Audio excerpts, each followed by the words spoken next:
Shalom saudara-saudaraku yang diberkati oleh Tuhan. Saya bersyukur bisa hadir di layar ponsel saudara ataupun di media sosial saudara lewat YouTube ini. Dan saat ini saya ingin sharing dan mengucap syukur kepada Tuhan karena semua yang terjadi ini adalah tidak luput dari rancangan dan rencana Tuhan, baik dalam hidup kita ataupun situasi apapun yang kita hadapi. Terlebih saya mengucap syukur ketika saya melihat video yang diupload oleh Pastor Andi Simon yang baru-baru ini. Dan saya sangat senang sekali melihat banyak sekali orang-orang datang dan berbaris berduyun-duyun untuk meminta dan memohon doa dari seorang hamba Tuhan yang diurapi, bahkan yang dipakai Tuhan. Dan saya melihat di video itu banyak orang-orang yang dilepaskan dari kuasa-kuasa roh jahat, bahkan orang-orang yang sakit disembuhkan. Tetapi di sisi lain, saya sedikit agak kecewa karena ada juga hamba-hamba Tuhan yang justru meresponi kritis dan menyatakan bahwa apa yang dilakukan oleh Pastor Andi Simon adalah sesuatu kekeliruan yang besar, dan mengatakan bahwa pelayanan Pastor Andi Simon itu bukan daripada Tuhan. Dan justru yang mengatakan itu adalah hamba Tuhan yang mengaku bahwa dirinya itu sudah sangat senior, bahkan lebih paham banyak tentang Alkitab daripada Pastor Andi Simon yang hanya mendoakan orang sakit dan mengusir roh jahat.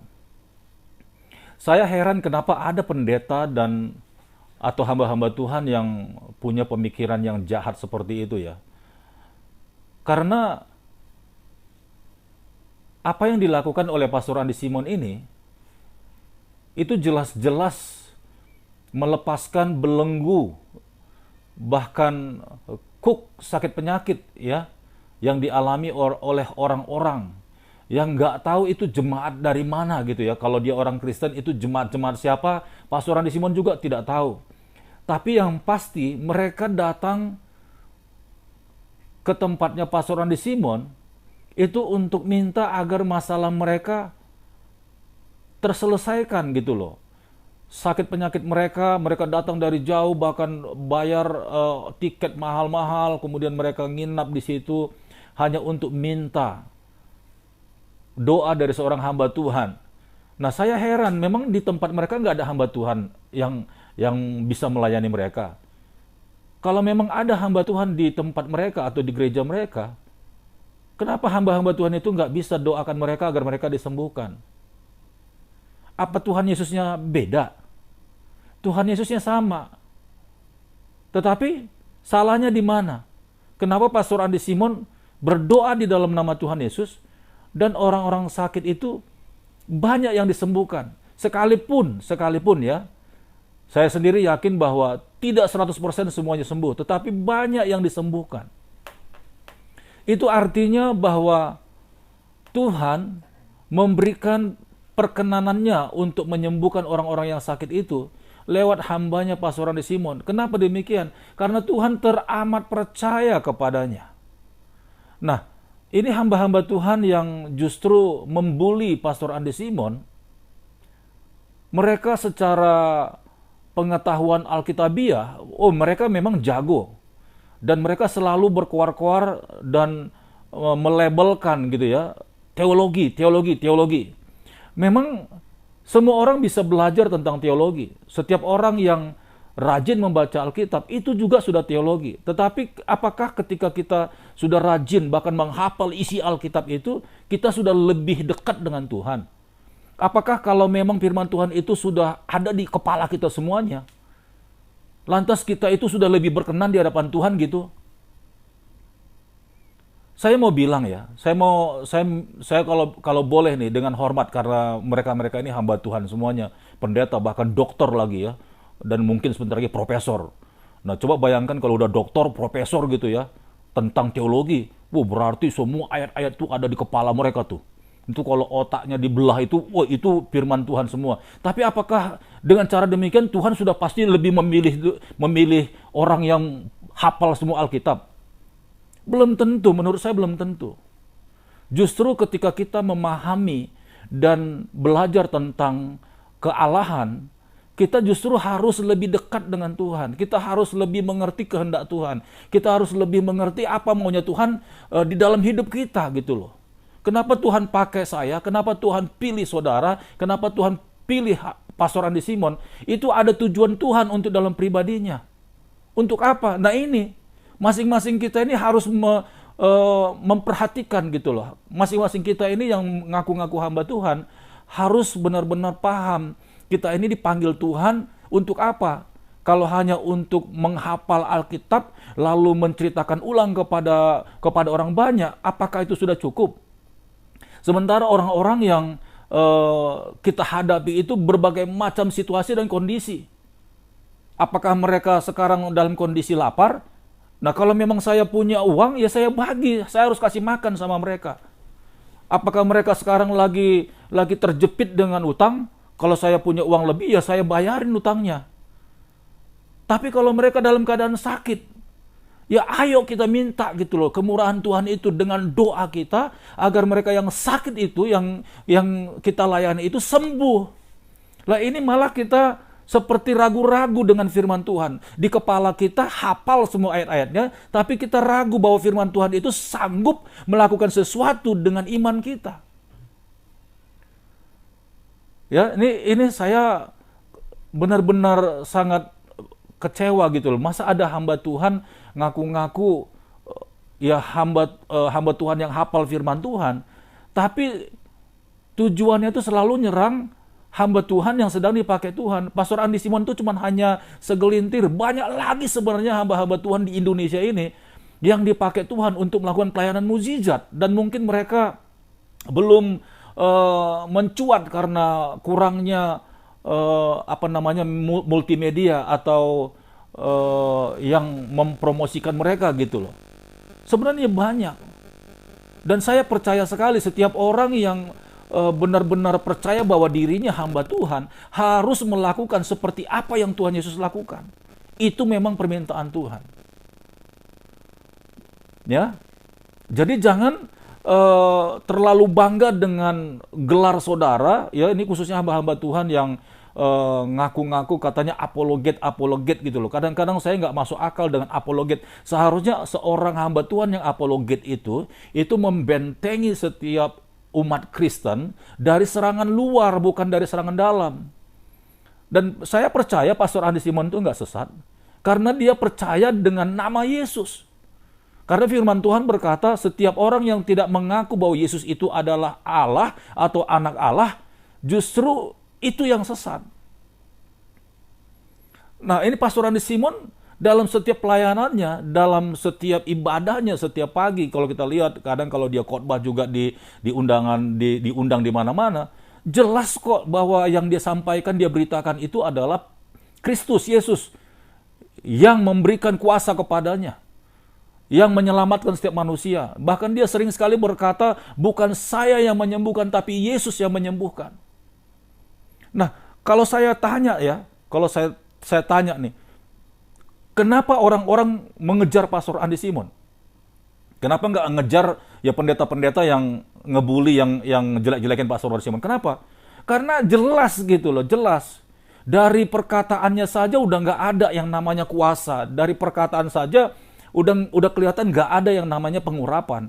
Karena kerjaannya aja udah ngejelek-jelekin hamba Tuhan. Kerjaannya aja udah benar-benar ya apa yang dikerjakan oleh hamba-hamba Tuhan yang sesuai dengan firman Tuhan sudah ditolak begitu loh. Bagaimana orang-orang yang sakit, orang-orang yang sudah semaput, orang-orang yang mungkin sudah ditolak sama rumah sakit, yang mungkin dokter sudah vonis mau mati, bisa mengandalkan orang-orang yang benar-benar ngebully, ngejelek-jelekin hamba Tuhan yang diurapi.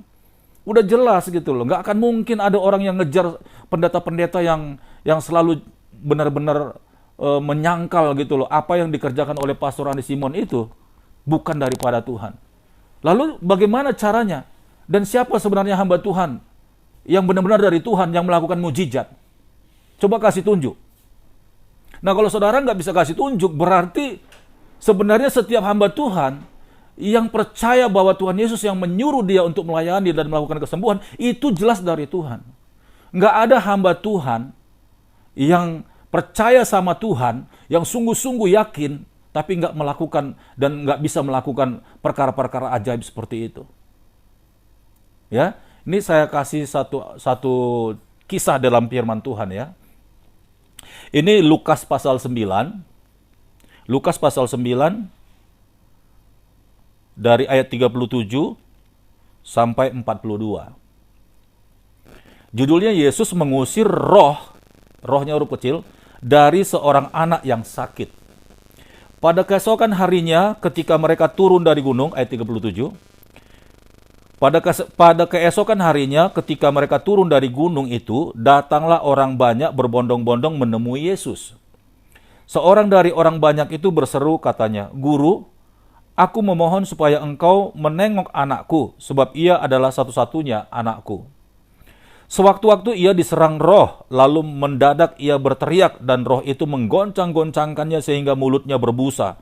Roh itu terus saja menyiksa dia dan hampir-hampir tidak mau meninggalkannya. Dan aku telah meminta kepada murid-muridmu," perhatikan baik-baik di ayat 40. "Dan aku telah meminta kepada murid-muridmu supaya mereka mengusir roh itu, tetapi mereka tidak dapat." Why? Ini murid-murid Yesus loh. Pada saat itu. Ya, pada saat itu artinya sebelum Yesus naik ke surga. "Dan aku telah meminta kepada murid-muridmu supaya mereka mengusir roh itu, tetapi mereka tidak dapat." Kenapa bisa nggak dapat, saudaraku? Ayat 41, maka kata Yesus, "Hai kamu angkatan yang tidak percaya dan yang sesat. Berapa lama lagi aku harus tinggal di antara kamu dan sabar terhadap kamu?" Lalu Yesus berkata lagi, "Bawa anak itu kemari." Justru murid-murid Tuhan seperti kita sekarang ini, kalau engkau tidak bisa mengusir setan, engkau itu yang sesat. Kalau engkau tidak melakukan perkara-perkara ajaib, engkau yang sesat.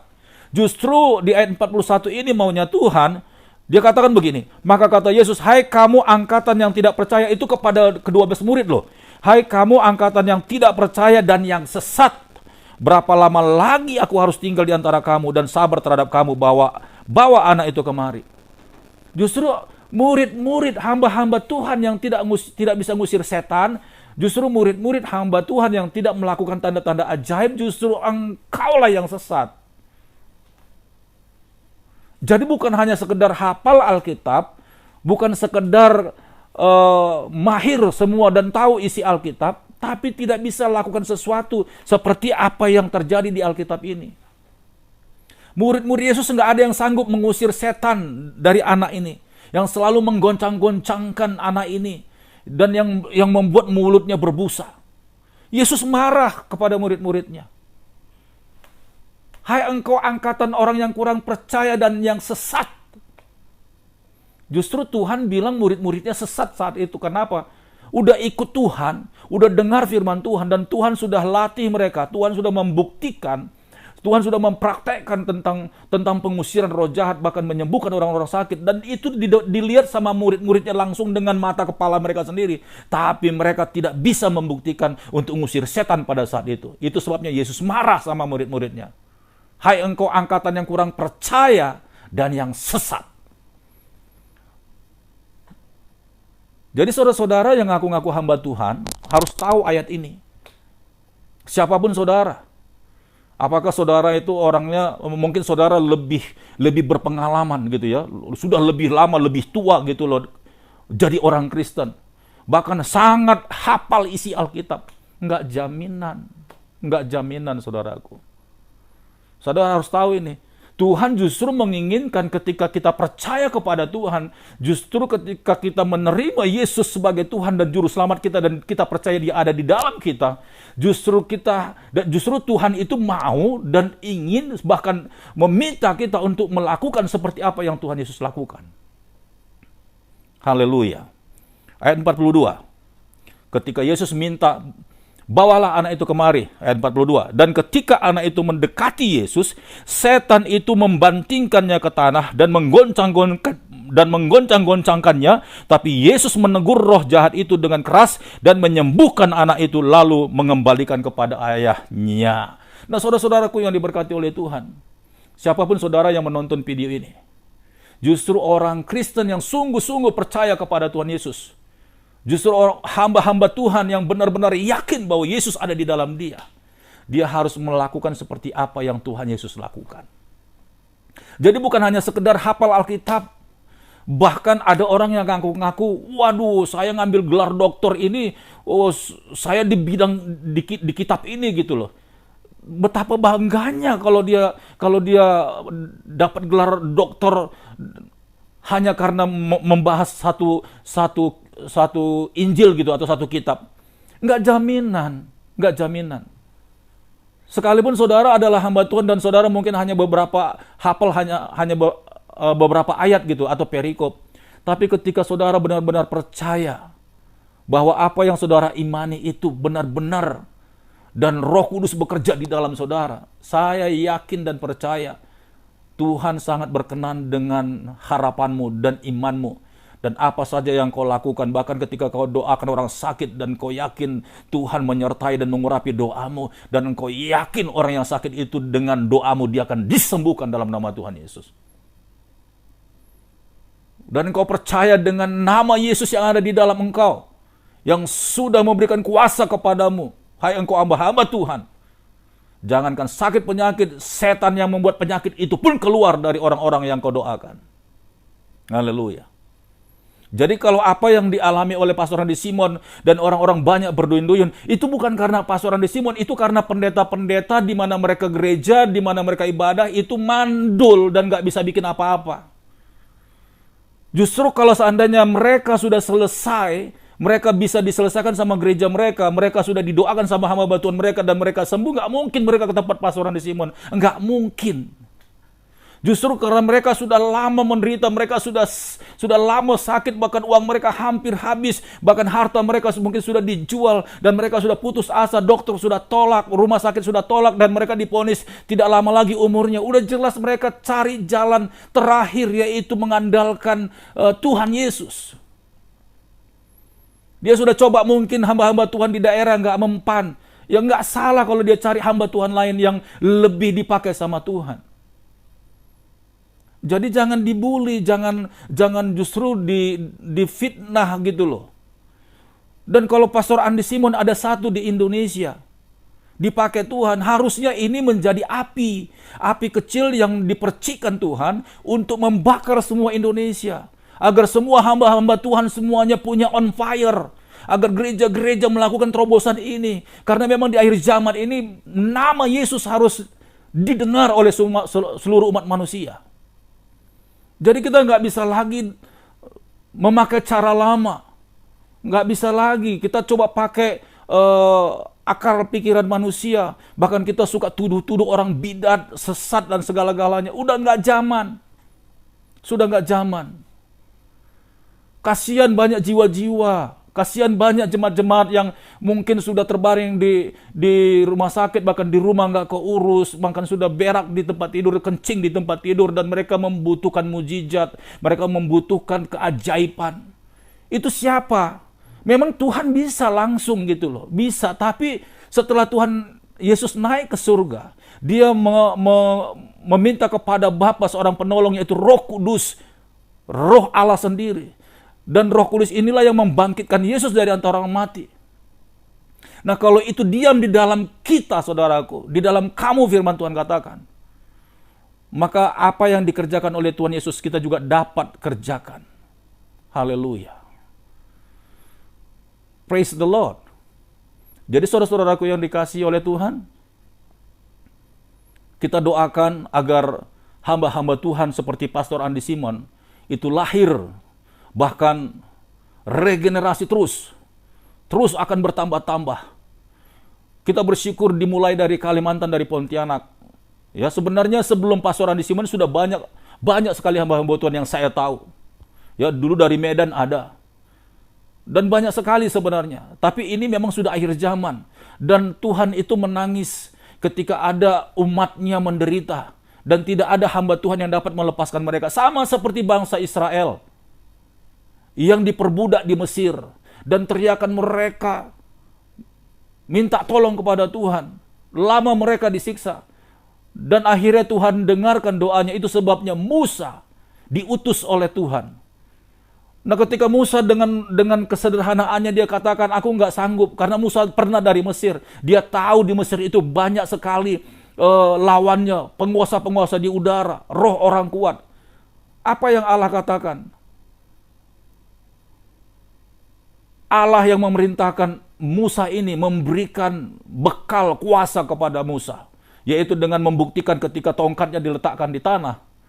Dan kemudian tongkat itu jadi ular. Nah, tanpa mukjizat, tanpa kuasa, tanpa sesuatu yang spektakuler dari Tuhan, kita nggak bisa memenangkan jiwa-jiwa. Itu sebabnya Musa ketika dia masuk ke Mesir melakukan 10 tanda ajaib. 10 tulah, saudaraku. Dan lewat 10 tulah inilah bangsa Israel yang diperbudak. Kata diperbudak itu bukan hanya karena jadi babu, jadi pembantu. Dan kalau untuk zaman sekarang ini banyak orang-orang diperbudak oleh kuasa kegelapan dengan sakit, miskin, menderita, gila, bangkrut. Itu diperbudak semua sama setan. Tapi dengan cara yang ajaib itu, 10 tulah itu, bangsa Israel bisa dibebaskan dari perbudakan dari Mesir, kemudian dibawa ke tanah Kanaan. Ini sebenarnya sebuah peristiwa yang menjadi ingatan bagi kita ketika ada hamba Tuhan yang membawa api dan kuasa dari Tuhan, yang membebaskan umat Tuhan itu dari belenggu, dari perbudakan setan. Justru disitulah mereka dibawa dan dibebaskan untuk sampai kepada tanah Kanaan, kepada kemuliaan Tuhan. Buktinya banyak orang-orang yang sudah didoakan oleh Pastor Randy Simon, mereka tidak memuja-muja Pastor Randy Simon, tidak. Justru mereka semakin dekat dengan Tuhan. Saya melihat ada sebuah kesaksian seorang ibu-ibu, kebetulan orang Karo itu ya, yang dari Bekasi. Ketika dia disembuhkan sama Tuhan, dan dia memang sudah membuat satu video kesaksian realnya. Ketika dia disembuhkan sama Tuhan, justru sebelum-sebelumnya ada tekanan yang menghimpit dia. Ada intimidasi. Ketika dia pergi ke tempat Pastor Randy Simon dan dibebaskan, dan setelah pulang ke rumahnya, dia semakin dekat dengan Tuhan, semakin intim dengan Tuhan. Dia menyembah Tuhan setiap hari. Keluarganya semakin diajak untuk lebih serius ikut Tuhan. Jadi saya sangat bersyukur sekali lihat orang-orang yang sudah dibebaskan oleh Tuhan lewat pelayanan Pastor Randy Simon. Jadi lewat video ini, saya mengajak kita hamba-hamba Tuhan untuk sama-sama gitu loh, gandengan tangan lewat doa, agar kita bisa cepat memenangkan Indonesia ini untuk penuh dengan kemuliaan Tuhan. Jadi tidak menuduh, tidak menuding, menjelek-jelekkan, ya, tidak membuli, udah nggak zamannya lagi. Teologi itu boleh menjadi satu batasan, satu pagaran gitu loh. Tapi itu tidak untuk menghalang-halangi orang untuk melakukan sesuatu yang dikehendaki Tuhan. Tidak untuk menghalang-halangi orang untuk dipakai Tuhan dengan luar biasa. Nggak begitu caranya. Kita harus masing-masing koreksi diri. Haleluya. Ya, lewat video ini saya mengucap syukur kalau Pastor Randy Simon boleh dengar dan nonton. Selamat berjuang terus hambanya, dan Tuhan memberkati dan mengurapimu. Lakukan terus, kiranya Indonesia penuh dengan kemuliaan Tuhan, dan banyak jiwa-jiwa akan dibawa kepada hadirat Tuhan. Dan bukan hanya Kalimantan saja, tetapi kiranya pandemi ini, COVID ini segera selesai, dan dari timur sampai ke barat, dari Sabang sampai Merauke, banyak jemaat-jemaat gereja-gereja yang membutuhkan, yang merindukan Pastor Randy Simon untuk datang dan melayani di gereja-gereja mereka. Puji Tuhan, saudaraku. Kiranya video ini dapat membangkitkan spirit kita untuk lebih sungguh-sungguh lagi sampai Tuhan Yesus datang di awan-awan. Selamat malam, Tuhan Yesus memberkati. Shalom.